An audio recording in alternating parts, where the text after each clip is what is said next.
ओम श्री परमात्मने नमः। गीता पाठ में हम आगे चलते हैं चतुर्दश वीडियो में। तो पिछले त्रयोदश वीडियो में हमने जो बोला था उसमें जो लास्ट श्लोक था उसमें से थोड़ा सा हम बोलेंगे भूमिका के तौर पर, तब आगे चलेंगे। ठीक है, तो चलते हैं। यद्दाचरति श्रेष्ठ अस्तत्त देवे तरो जनः स यत् प्रमाणम कुरुते लोक अस्तदनुवर्तते। श्रेष्ठ पुरुष जो आचरण करता है अन्य पुरुष वैसा वैसा ही आचरण करते हैं। वह जो कुछ प्रमाण कर देता है समस्त मनुष्य समुदाय उसी के अनुसार बरतने लग जाता है। न मे पार्थास्ति कर्तव्यम त्रिषु लोकेषु किंचन नान वाप्तव्यम वर्त एव च कर्मणि। हे अर्जुन, मुझे इन तीनों लोकों में न तो कुछ कर्तव्य है और न कोई भी प्राप्त करने योग्य वस्तु अप्राप्त है, तो भी मैं कर्म में ही बरतता हूँ। कह रहे हैं कि भगवान कि मेरे लिए कोई कर्म करना जरूरी नहीं है और मेरे लिए कोई वस्तु प्राप्त करने के लिए कर्म करने की ज़रूरत नहीं, मैं वैसे ही प्राप्त कर सकता हूँ, फिर भी मैं कर्म करता हूँ। यदि हम न वर्तेयम जातु कर्मण्य तंद्रिता मम वर्तमानो वर्तन्ते मनुष्या पार्थ सर्वशः। क्योंकि हे पार्थ, यदि कदाचित मैं सावधान होकर कर्म में न बरतूं तो बड़ी हानि हो जाए, क्योंकि मनुष्य सब प्रकार से मेरे ही मार्ग का अनुसरण करते हैं। यदि भगवान कर्म नहीं करके दिखाएंगे तो मनुष्य उस मार्ग का अनुसरण कैसे करेगा।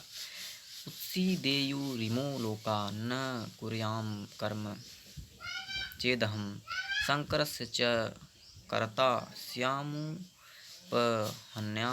प्रजा। इसलिए यदि मैं कर्म न करूं तो ये सब मनुष्य नष्ट भ्रष्ट हो जाएं और मैं संकर्ता का करने वाला हूँ तथा इस समस्त प्रजा को नष्ट करने वाला बनूं। तो भगवान इसीलिए कर्म करते हैं ताकि लोग देख करके अनुसरण करके कर्म करें। सक्ताः कर्मण्य विद्वांसो तथा यथा कुर्वन्ति भारता कुर्याद्विद्वांस तथा सक्त कीर्षु लोक संग्रहम। हे भारत, कर्म में आसक्त हुए अज्ञानी जन जिस प्रकार कर्म करते हैं, आसक्ति रहित विद्वान भी लोक संग्रह करना चाहता हुआ उसी प्रकार कर्म करें। कह रहे हैं कि कर्म में आसक्त हुए अज्ञानी जन अनजान लोग जो जिस प्रकार कर्म करते हैं, आसक्ति रहित विद्वान लोग भी उस लोग संग्रह करना चाहता हुआ भी उसी प्रकार कर्म करें। भगवान ये बता रहे हैं न बुद्धि भेदम जन ये ज्ञानाम कर्म संगिनाम जोश एत सर्व कर्माणि विद्वान युक्त समाचरण। परमात्मा के स्वरूप में अटल स्थित हुए ज्ञानी पुरुष को चाहिए कि वह शास्त्रविद कर्मों में आसक्ति वाले अज्ञानियों की बुद्धि में भ्रम अर्थात कर्मों में अश्रद्धा उत्पन्न न करें। कह रहे हैं कि जो परमात्मा के स्वरूप में अटल स्थित हुए हैं, जो ज्ञानी पुरुष हैं, उस शास्त्रविद कर्मों में आसक्ति वाले अज्ञानियों की बुद्धि में भ्रम न डालें, कर्मों में अश्रद्धा उत्पन्न न करें, किंतु स्वयं शास्त्रविद कर्म समस्त कर्म भली भांति करता हुआ उनसे भी वैसे ही कर्मावें। वो शास्त्रविद कर्म करें और उनसे भी अज्ञानी लोगों से भी वैसे ही कर्म करवावें, शास्त्रविद कर्म करवावें। तो आज के लिए इतना ही। अगले वीडियो में फिर हम बोलेंगे। धर्म की जय हो, अधर्म का विनाश हो, प्राणियों में सद्भावना हो, विश्व का कल्याण हो, गवत्या बंधो भारत खंडो। हर हर महादेव।